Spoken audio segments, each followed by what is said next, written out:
conversation between Nārad and Nārad360P. The previous chapter described the instructions that Nārad gave to Nārad360P about Srimad Bhagavatam, and at the end of that chapter, Nārad mentioned to him about his birth and how he came in contact with some Mahabhagavats, and due to their mercy, he received devotion to Krishna. He got to know about spiritual mind and the importance of every loving relationship with Krishna, and the importance of chanting the glories of name, fame, pastimes, and activity of the Supreme Personality of Godhead. So, now we are going to the conversation between Nārad and Nārad360P. When they asked Nārad, what did you do after you received the mercy of the others? So in this chapter, Nārad is describing that how after that, Nārad mother, Nārad only attachment was to his mother, and it was a very deep attachment because she was mother, and Nārad was his only shelter, our only shelter, and Nārad then naturally was very attached, and she was very attached to him. And then how one day, when she was going to milk the cow, she got bitten by a snake and she died. And now Nārad is free, although he was only about 5 years old at that time. But he considers that Krishna has freed him from all material attachments. So Nārad left home and started to travel towards north. And after long travel, Nārad came to a solitary place in the forest. Under a banyan tree, he sat down and meditated upon the Lord. And meditated upon the Lord the way those same personalities instructed him. And very quickly Nārad had the darshan of the Lord. But then the Lord disappeared. And Nārada's meditation broke and he jumped up. And he wanted to see the Lord again. And he tried to see the Lord in the core of his heart. It has been described in the lotus of his heart. The heart has been compared to a lotus. Reed Kamal. Kamal means locust and reed means heart. So now we saw the Supreme Personality of Godhead there in his heart. But after that, after various endeavors, he could not see him again. But he heard the voice of him. He told him that in this life you won't see me again. But in the next life you will become my associate. So then Nārad received his spiritual enlightenment, his spiritual body. And at the end of that millennium, when everything was destroyed, even Lord Brahma went back to the Supreme Personality of Godhead along with the cosmic sages. Then, when the new millennium began, Nārad was born out of Brahma, along with the other sages, Pulastara, Daksha, and And in this life, Nārad360P was a great devotee of the Lord, and he received the veena from the Lord. He received the veena, the musical instrument that Nārad360P plays.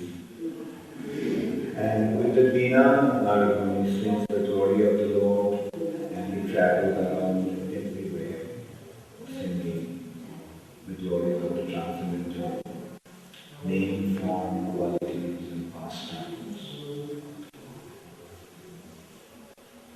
So in this way we can see that how Srimad Bhagavatam is actually giving the factual descriptions of happenings. Srimad Bhagavatam is not a story that somebody imagines something. Everything is so well linked that one cannot, when one reads Srimad Bhagavatam, one cannot possibly have any doubt that Srimad Bhagavatam is narrating nothing but the truth, nothing but the absolute truth. And not only Srimad Bhagavatam, all the Vedic scriptures are like that. They are describing factual happenings. And it is so scientific, this understanding is so scientific. From these narrations, we can see that how one can develop devotion to the Supreme Personality of Godhead by the mercy of the devotees of the Lord. Very quickly one can receive the devotion to the Lord and achieve perfection in his devotional practice by the mercy of the devotee of the Lord. And then how the Lord becomes manifest in the heart. And what happens when one sees the Lord, what actually happens.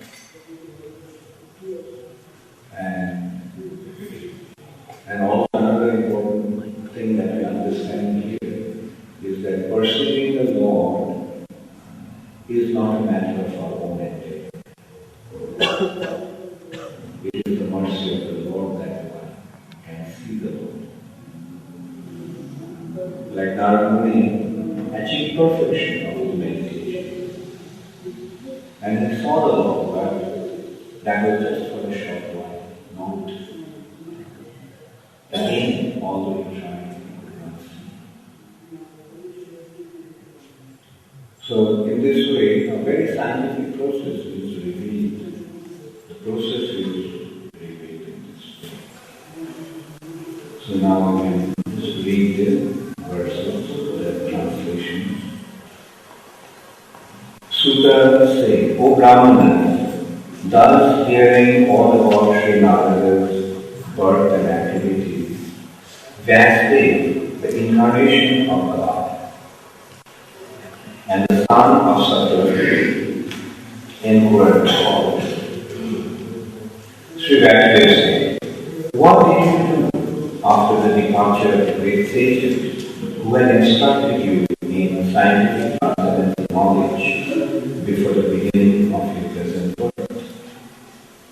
O son of Brahma, how did you pass your life of initiation? And how did you attain this body, having quit your old one in due course?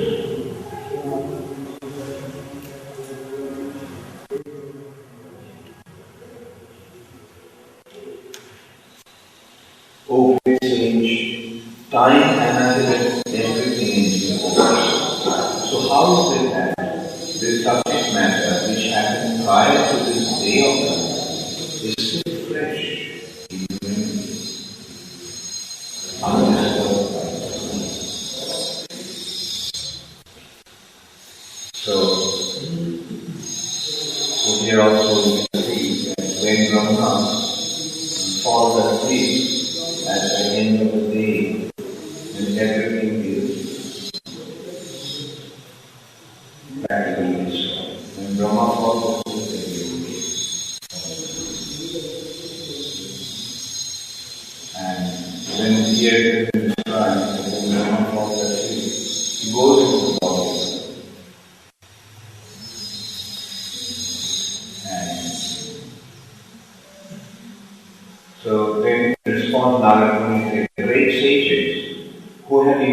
scientific knowledge of transcendence to me, departed for other places, and I had to pass my life in this way.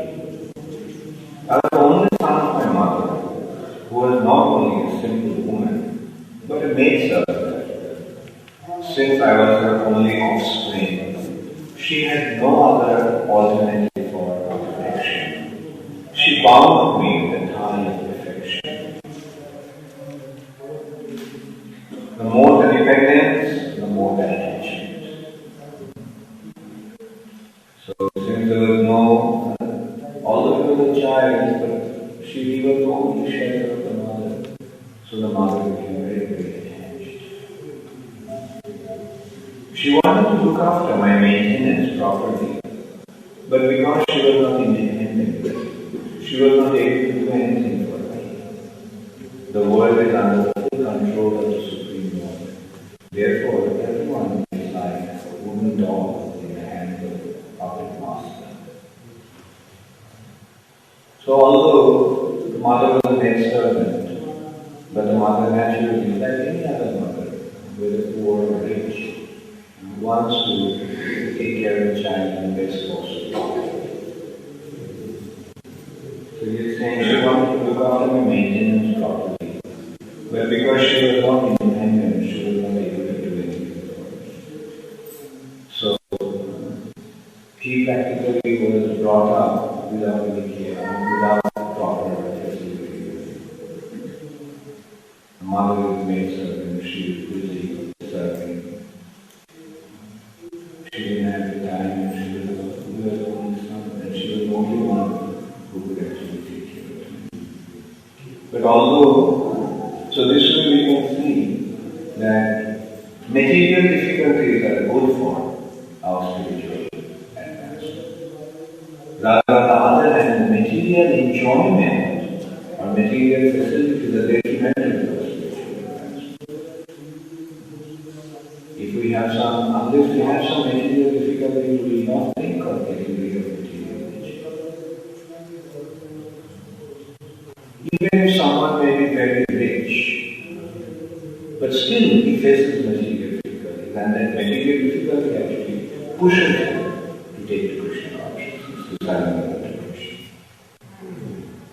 A very wonderful example for that is Buddha, Siddhartha. He was the son of a king. And not only he was the son of a king, because it was foretold that he may leave home. So his father, Shuddha, decided that generally people become detached from materialistic way of life due to misery, due to suffering. So he decided that I want to let my son know what suffering is. So he just kept him absolute luxury. And he was not allowed to go out of the palace. Because the father was afraid that if he goes out of the palace, who knows what. Then he was married in course of time. So he grew up, a young man. He even had a son. And for the first time today, Siddhartha was allowed to leave the palace compound. And he was going out in the chariot. For the first time, he saw an old man. And he asked his chariot driver, who is that? Body made like that and wrinkles, skin is wrinkled. So he said, well, that is an old man. What is an old man? And he explained what is an old man. Buddha had never seen an old man before. For the first time he saw an old man. And he asked, what is, and Madhuri explained, old man, the body becomes old. This is what happens. It loses all the strength and vitality. Then he asked, will that happen to me also? The chariot said, yes. Somebody else will become old. So then after a while, Buddha saw that one man is writing and he is crying out of pain. The Buddha asked, what happened? What is that? Why is he doing like this? So he said that, well, that is his disease. His disease. What is disease? So he explained what disease was. And so Buddha asked, will that happen to me also? He said, yes. Some people, when your body becomes old, that's what is happening. You get disease. Then after a while I found that people were carrying somebody. So he asked, what is that? And Mataji said, that's a dead body. What's a dead body? So he explained what dead was. And Buddha asked, will that happen to me also? That happened to you. Buddha said, stop chanting. And he took off his crown, his royal robes, and he said, go back to the palace and tell them that I am leaving to find out a way to conquer his old age, disease, and death. So, although he did not suffer, but mentally he could see the suffering. And he knew that the suffering was inevitable. Therefore, so it is due to such shock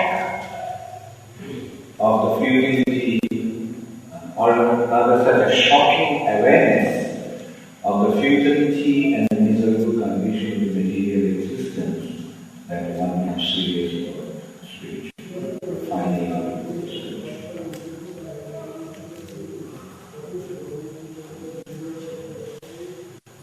Like when Srila Prabhupada went to America also was in the grip of such a miserable condition. Although in America, there is a lot of money, a lot of comfort, and especially in the mid-60s, America was the height of prosperity. There was so much material enjoyment available for them. But at the same time, the youth of America saw that money cannot buy everything. There was no family life. Fathers don't care about their children. Their mothers are not concerned and having an affair with somebody else. And then on top of that, America got involved in the Vietnam War. And the youth of America were forced to join the army, or drafted. They were drafted to join the army to fight in the So that's the time they were trying to realize the future of the material existence. In spite of having everything, their life was miserable. So they decided to look for a counterculture. What is the solution to this problem? And at that time, Srila Prabhupada even gave them the solution to the problem. Therefore, for a devotee, or rather for an intelligent person, misery is actually desire. Suffering is desire. Because more you suffer, more you become fixed and spiritual. Jai Shri Krishna Jai Shri Gaurnitai Ki Jai Shri Radha Radha Madhava Mohan Lalita Vishaka Devi Ki Jai Gaur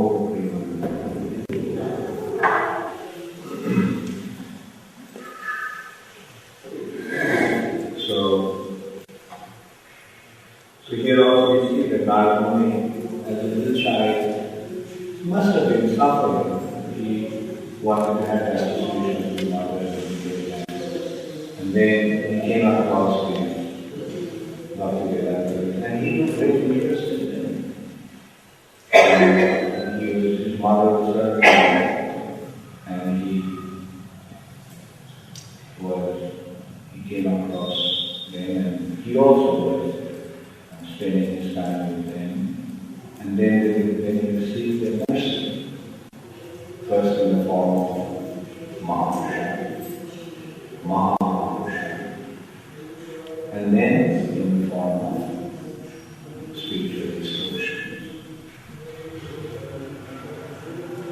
When I was a mere child of 5 years, I lived in a Brahmin school. I was dependent on my mother's affection and had no experience of different lands. Once upon a time, my poor mother, when going out one night and late at night, was bitten on the leg by a serpent influenced by supreme time. I took this as a special mercy of God, who always desires benediction for physical things. And so thinking, I started for the north. After my departure, I passed through many flourishing metropolises, towns, villages, animal farms, mines, agricultural land, valleys, flower gardens, nursery gardens, and natural forests. I passed through hills and mountains full of reservoirs of various minerals like gold, silver, and copper, and tracts of land with reservoirs of water filled with beautiful birds, flowers, fit for the denizens of heaven, decorated with beloved beasts and singing birds. I then passed alone through many forests of rushes, bamboo reeds, sharp grass, weeds, and caves, which are very difficult to walk through alone. I visited deep, dark, and dangerous, fearful forests, which were the graveyards of snakes, owls, and jackals. Thus traveling, I felt tired, both bodily and mentally, and I was both thirsty and hungry. So I took a bath in the river lake and also drank water. By contacting water, I got relief from my exhaustion. After that, under the shadow of a banyan tree in an uninhabited forest, I began to meditate on the super soul, situated within, using my intelligence, and I could learn from the soul. So here also you can see that just meditation cannot give us spiritual perfection. The meditation must be upon the super soul. And super soul is the representation of the Supreme Personality of the Godhead in the heart. Super soul is the heart. And that meditation also must be directed by a qualified spiritual master. So just meditation like that is not of any use. Now if the meditation goes on, people, they're gross atheists, even the instructor is an atheist, and he is teaching them how to meditate. And what do they mean? They may get some momentary relief of some physical. Now the meditation is becoming very, very popular all over. This is the Indian commodities are being marketed abroad. This is one commodity. But these people don't have any understanding of what meditation is. A bunch of atheists, they're just going out misleading. Because they themselves are blind, so how can they get direction? Blind leading other blinds to a ditch. They become very popular. This Baba, that Guru, that yogi, but they are not spiritually enlightened. So here you can see what to meditate upon and where to meditate. Nārad360P just go and sit down to meditate. First you travel. Traveling is important. Before one gets into meditation, one needs to travel like that, all by himself. In this way, he becomes free from the disease of bondage. traveling is good to become free from material. If you stay at one place, you get attached.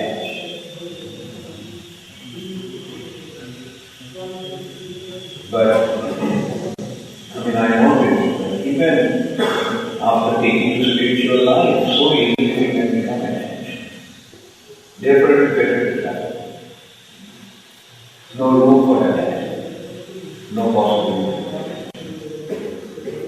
Especially when one wanders like on foot, and you can see Nārad360P travel, although he is a little boy, he travels so extensively for so long. And then only he sat down to meditate. Why? Because by his travel, his attachment to material comfort or material, or all his material attachments were given, but mostly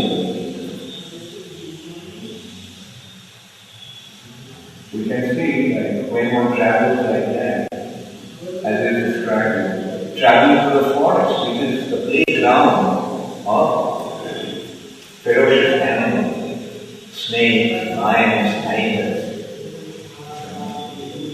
Go through that and see how it is. So this is how a spiritualist used to first travel to rid himself of all this material and become free from fear. Where fear, shame, these are the impediments. But when one is traveling, it's very easy to get rid of it. When one is traveling, nobody knows you. There's nothing to be ashamed of.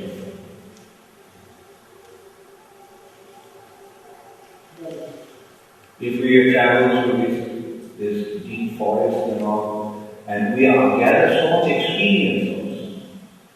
We gather so much experience meeting people. It gives us so much information about this world, and also it gives us the experience of how people are and what life is like. And then, when one is considered to be free from material attachment, then one can sit down and start. And what was the meditating upon? The Lord in the heart. He was not meditating. So, make your mind thinking. Don't think. That is not meditation. Don't think. How can the mind not think? Mind must think. That's the business of mind. To try to make the mind not to think is not going to. So what is the way to overcome this influence of the mind? Think of Krishna. No question of no thinking, but think of Krishna. And if it is a matter of no thinking, then don't think of bad things. But how can you not think about the bad things? Only by thinking about good things. So mind must think. So that is the real meditation. Don't think about other things. Don't think about self-gratification. Don't think about establishing yourself within this world for the sake of distinction, adoration, and profit. Just think of Krishna.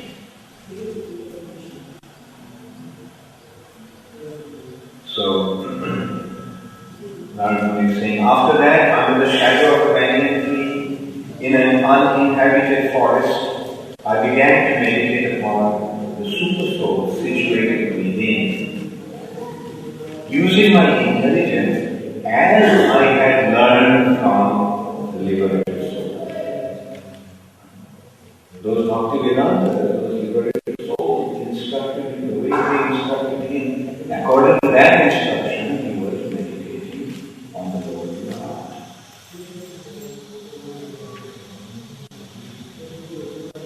As soon as I began to meditate upon the lotus feet of the personality of is my mind transformed in transcendental love? So this is another very important point. Mind transformed in transcendental love. So mind is transformed. How?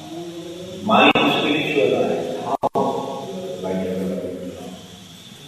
And when you are in love with the Lord, then the mind will automatically be. Then tears roll down my eyes, and without delay, the personality of Godhead Krishna appeared on the lotus of my heart. O Vasudev, at the time being exceedingly overpowered by feelings of happiness, every part of my body became separately enlightened. Being absorbed in an ocean of ecstasy, I could not see both myself and the Lord. And due to the ecstasy, could see the Lord. All the transcendental form of the Lord as it is satisfies the mind's desire and at once erases all mental incongruities. Upon losing that form, I suddenly got up, being perturbed, as is usual when one loses that which is desirable. I desire to see again the transcendental form of the Lord, but despite my attempts to concentrate upon the heart with eagerness to view the form again, I could not see him anymore, and thus dissatisfied, I was very much aggrieved. Seeing my attempts in that lonely place, the personality of Godhead, who is transcendent to all mundane descriptions, spoke to me with gravity and pleasing words, just to mitigate my grief. O Nārad, the Lord spoke, I regret that during this lifetime you will not be able to see me anymore. Those who are incomplete in service and who are not completely free from all material things can hardly see me. O virtuous one, you have only once seen my person, and this is just to increase your desire for me, because the more you hanker for me, the more you will be free from all material desires. The more you hanker for me, the more you will become free from material desires. So that is the point. The more you hanker for me, the more you will become free from all material desires.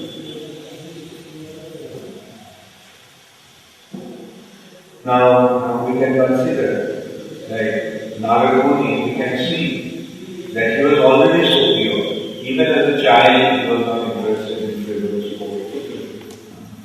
He was serious, he didn't speak unless it was necessary. He was self-controlled even as a child, 5-year-old. Then he received the mercy of this exalted sentient person. Then he became free from his material attachment by the Lord. Because of mind. And then he traveled for so long, and then he started to meditate and see the Lord in the core of his heart. And still the Lord is saying that you are not purified enough to see me or see me again. So that is how difficult it is to become purified. And similarly we can see that through the process of yoga, unless and until we become completely purified, we will not be able to see the Lord in life. So that is how difficult this process of yoga is.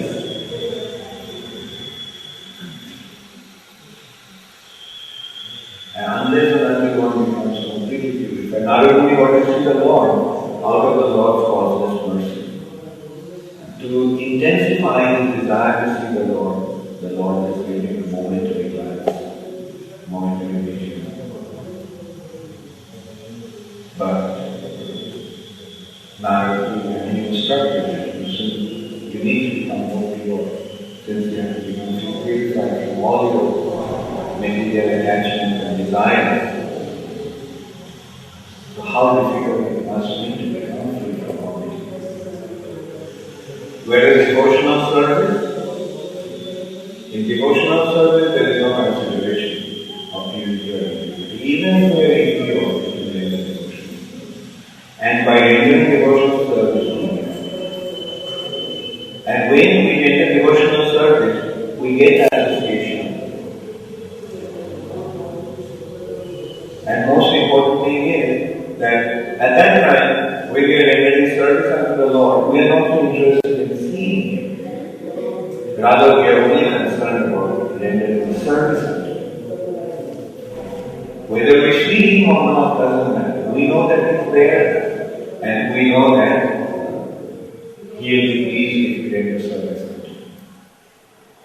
And we know that although we are not able to see Him, but He is seeing us.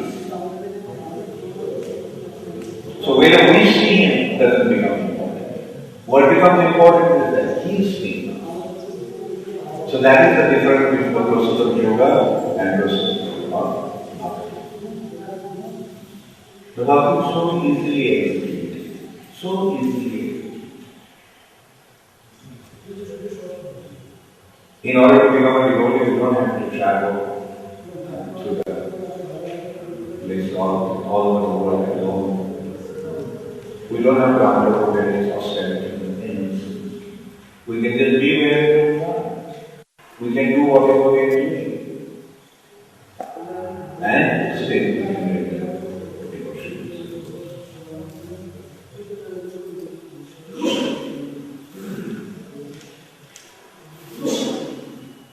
By serving the absolute truth even for a few days, a devotee attains firm and fixed intelligence in me. Consequently, he goes on to become an associate in the transcendental world after giving up the present deplorable material world.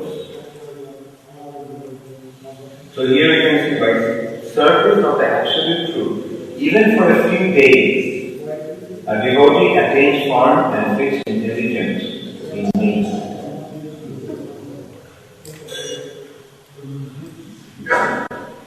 So, this is the potency of devotions. Jai Shri Radha Mohan Jai Shri Krishna Jai Shri Govinda.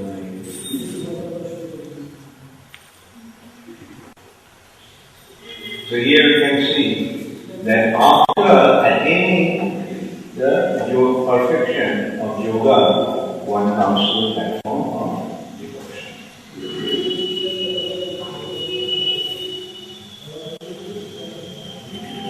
So here, Satsevana, the word used here is Satsevana, by service of the Absolute. So Krishna himself is instructing that by service of the Absolute Truth, Adi higher for some days, not for a very long time, all day higher, not for long.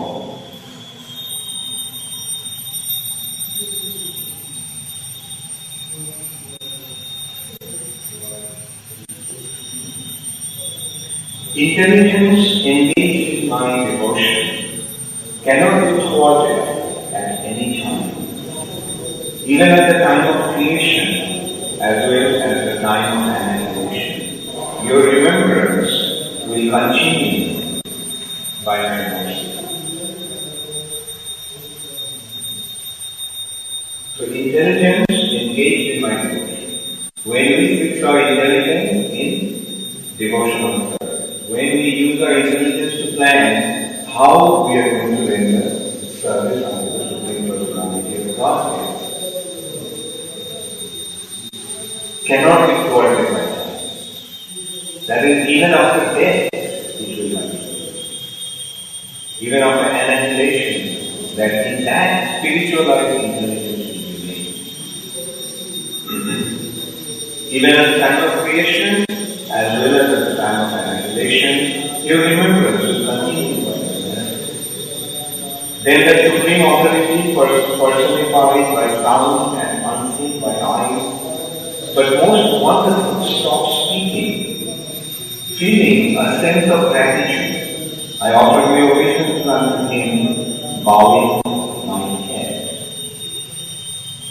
Thus I began chanting the holy name and name of the Lord by repeated recitation, ignoring all the formalities of the material world. Such chanting and remembering of the transcendental pastimes of the Lord are benefited so great I travel all over the earth, fully satisfied, humble, and unenvious. And so, O Brahmana, as this, in due course of time, I, who was fully absorbed in thinking of Krishna, and who therefore had no attachment, being completely free from all material pain, met with death, as lightning and illumination occur simultaneously. Very beautiful example how enlightenment comes with death. The lightning and illumination. Lightning flashes and along with that comes illumination. Similarly, along with death came the spiritual enlightenment.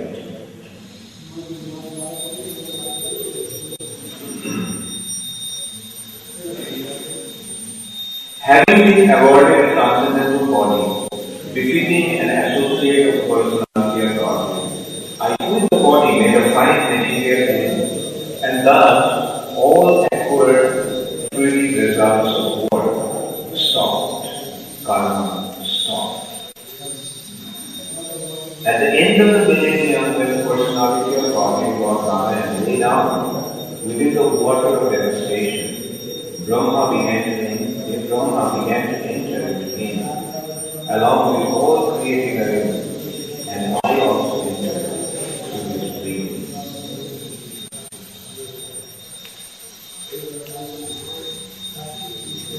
So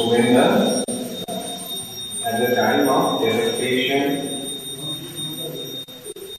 the Lord lies down in the water of devastation.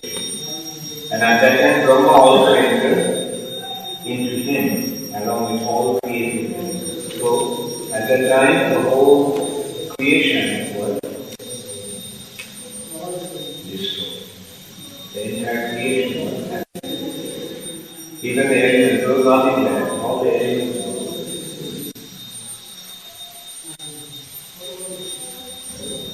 after 4,300,000 solar years, when Brahma awoke to create again by the will of the Lord, all the rishis like Morishi, Angira, Atri, and so on were created from the transcendental body of the Lord, and I also appeared along with them.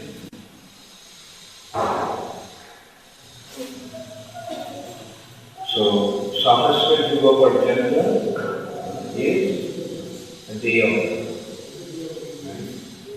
That Sahasra Yuga, one Yuga is 4,332,000 years.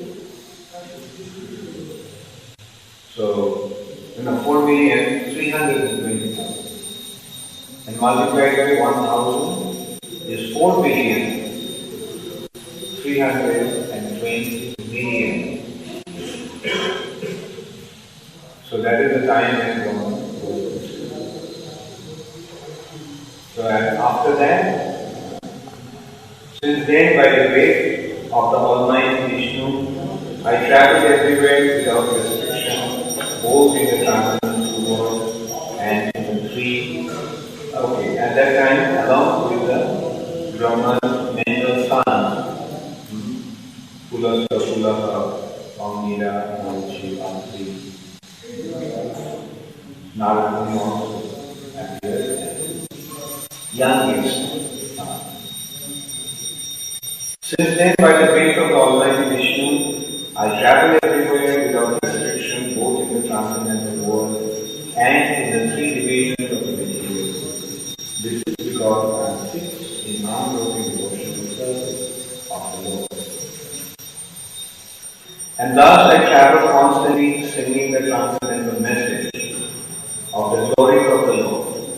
Vibrating instrument called a veena, which is charged with transcendental sound and which was given to me by Lord Krishna. So Nārad360P veena was given to me by Krishna himself. The Supreme Lord Sri Krishna, whose glories and activities are pleasing to hear, at once appears on the seat of my heart and is called for as soon as I begin to chant his holy activities. It is personally experienced by me that those who are always full of cares and anxieties due to desiring contact with the senses with their objects can cross the ocean of material nations on a most suitable road, the constant chanting of the transcendental activities of the personality of God. It is true that by practicing this restraint of the senses by the yoga system, one can get relief from the disturbances of desire and lust. But this is not sufficient to give satisfaction to the soul. For this satisfaction is derived from the devotional service through the personality. Another very important point to note. It is true that by practicing restraint of the senses by the yoga system, one can get relief from the disturbances of desire and lust. But this is not sufficient to give satisfaction to the soul. By austerities and penances that goes with the yoga system can give relief from the impediments like lust, greed, anger, etc. But it cannot give that total satisfaction to the soul. What can give satisfaction to the soul? Jayatma Suprashigati. Suprashigati. Real satisfaction to the soul comes from Jato Bhakti Asakti. Devotion unto the Supreme Personality.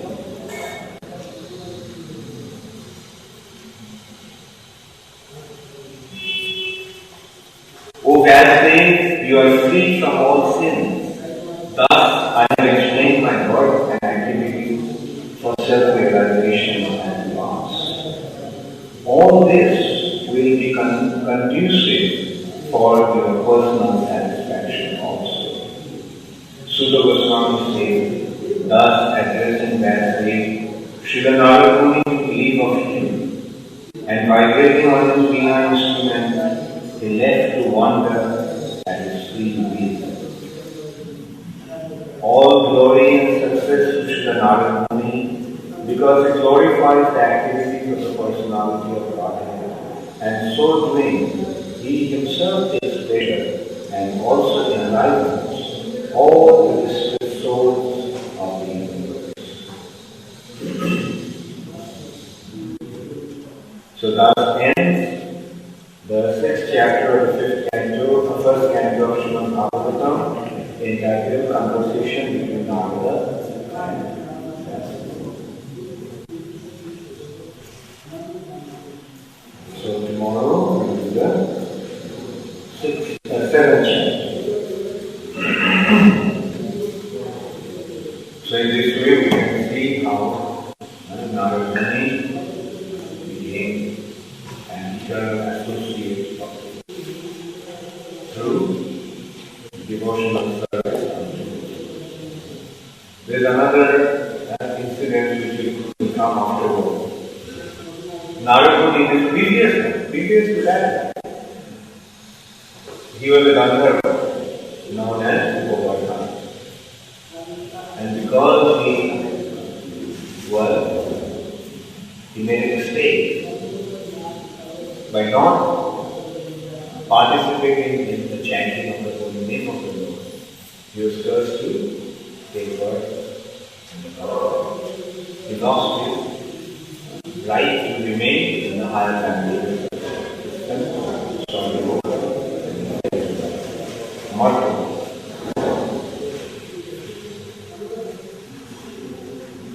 Thank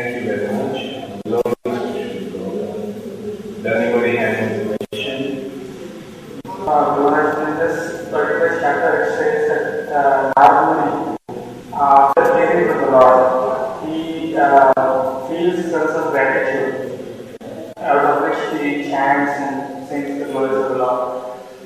So, actually, even in ISKCON, there are a group of devotees who actually say that, this gratitude is not different from bhakti. So, trying to cultivate this gratitude. Gratitude. Yes. Is not different from bhakti. Yes, and trying to cultivate gratitude to whom? to Krishna. And trying to cultivate this gratitude is actually a very essential part of our day-to-day life. And this understanding, therefore, it's not asked how far this understanding is. So gratitude, to be grateful to the Lord, is important to develop our faith in Him, develop our love for Him. But that is not devotional service. Because devotional service is activity. To do something, that's what is devotional. But just being grateful to the Lord is not equal to devotion. It is more like, it's a state of mind, submissive attitude. The gratitude helps develop a submissive attitude. But this attitude alone is not enough.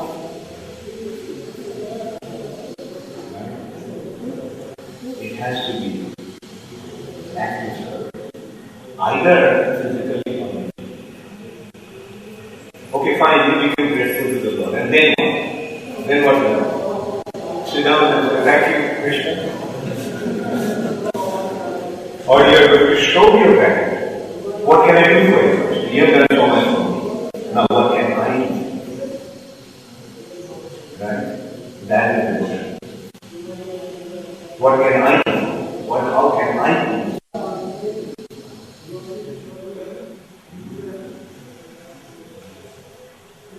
Hare Krishna. Any other question? Okay. I think it explains here in this chapter also that how Nārad came from the body of Lord Brahma along with so many other sages. So you explained that this was when Brahma went to sleep. It is also expected that Brahma goes to sleep. There is partial annihilation of the Swargaloka, whereas Mahaloka and Devoka are not destroyed. No. From this description we can see that when Brahma goes to sleep, even Mahaloka also, everything dissolves. Everything dissolves. Mahaloka described that Brahma, along with the elements of creation, ingredients of creation, entered the sleep.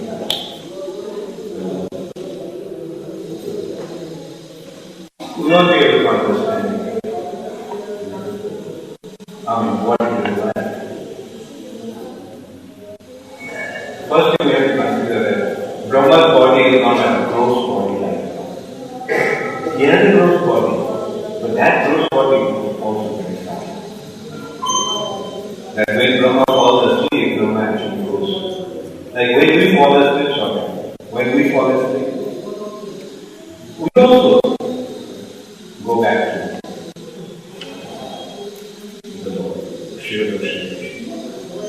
So, then is our body there?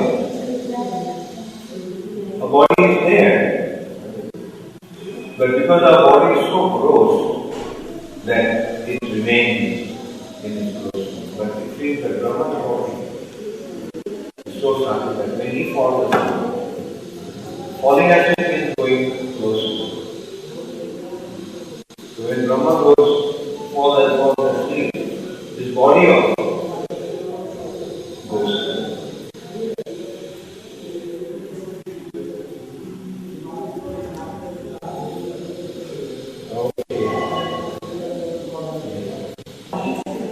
Say that if we're pure or impure, it doesn't matter. Just very devotional service is enough. Okay, good devotional service has two aspects, sadhana bhakti and prema. So when we are not pure, we are rendering devotional service. So it is devotional service. Now this practicing devotional service will become pure. And when you become purified, then it becomes pure. When the soul becomes purified, then it becomes pure. The pure devotion. So devotional service can be rendered at any stage, even when they are impure. Doesn't matter how impure, we can still render it. And by rendering devotional service, we will become pure. And when you become purified, then it becomes devotion.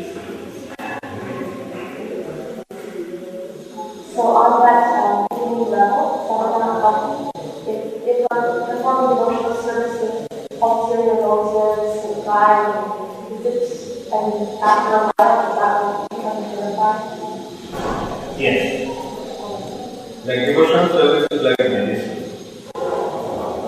So somebody has a disease, and if you take the medicine will cure them.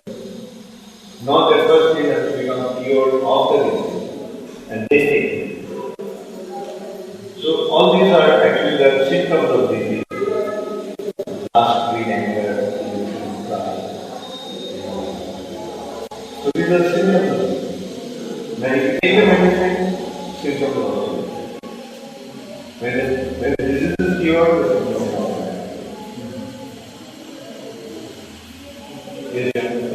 That Nārad said that he was doing devotional, he was fixing for devotional service. So now I was wondering that could you explain that further in the right that devotion is according something? Towards the end of this chapter, Nārad is telling that because you are pure, I told you about my spiritual life.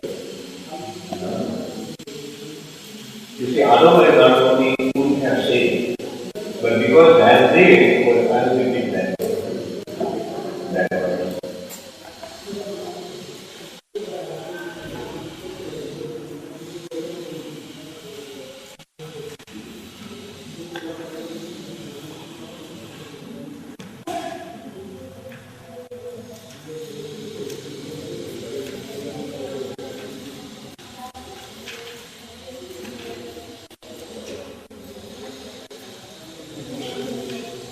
O Bhante, you are free from all sins. The verse 36 of the 6th chapter. O Bhante, you are free from all sins. Thus I have explained my birth and activities for self-realization as you asked. Because you are free from sins, I told you. Right? For your benefit. Although it is embarrassing for me, although I would not like to speak like this, but I spoke in this way because you are free. I confidentially revealed it to you, although it is not very palatable for me to do so. You see, as long as there is no relationship with the super soul, he is the super soul. When the relationship develops, then he is not the super soul. Then he is not.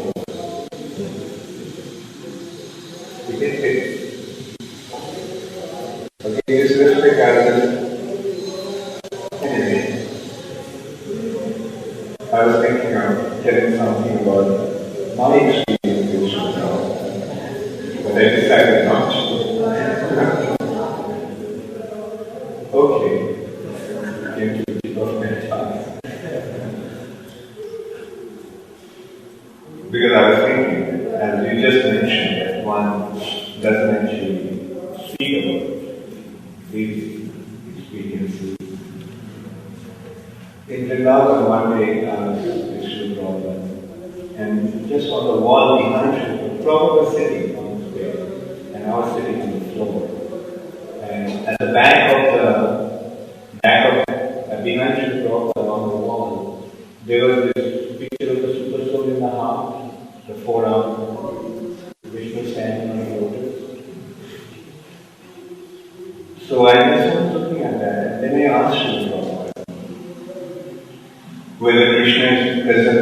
one's heart in its four-armed form. And the point was that Krishna is present in everyone's heart as a super soul. Prabhupada said, no, in your heart, he is in his two-armed form.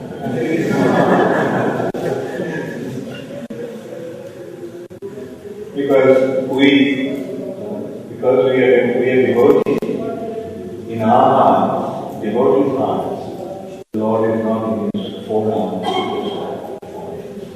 He is as a Supreme Personality of Godhead, as is present on the altar. So, yeah, the explanation is like this. If Krishna goes to the living entities, when a living entity leaves the spiritual side and comes to the material nature, Krishna goes with him in the heart. It has been described as there in the heart he is Upadrashta and Anumanta. He is the witness and he is the one who sanctions the desires. Upadrashta, Anumanta. But when one develops his devotion to the Lord, say through the perfection of yoga, one sees the super soul. Now, when he sees the super soul, then what happens? He sees the super soul, and in that light, he sees himself as the spirit soul. So, what is the natural tendency of the minute when it comes across someone very great? When an insignificant person comes across someone very great, how does it feel? It feels wrong. And it naturally surrenders unto him. That surrender is called Sharanagati. Surrender. And that Sharanagati is the foundation of devotion. It is from Sharanagati that devotion begins. Bhakti begins with Sharanagati. So when one begins to render service to the Supreme Personality of God with love, then can Krishna just stand there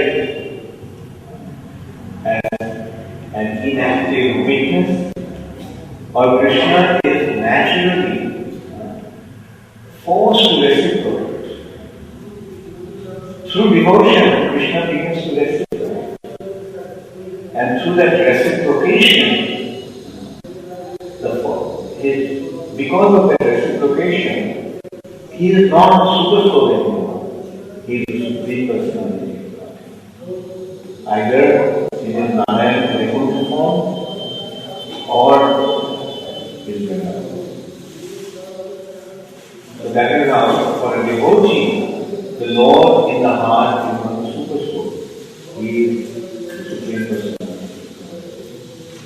Because when he begins to reciprocate, then he is not super soul anymore. He is the Supreme Personality.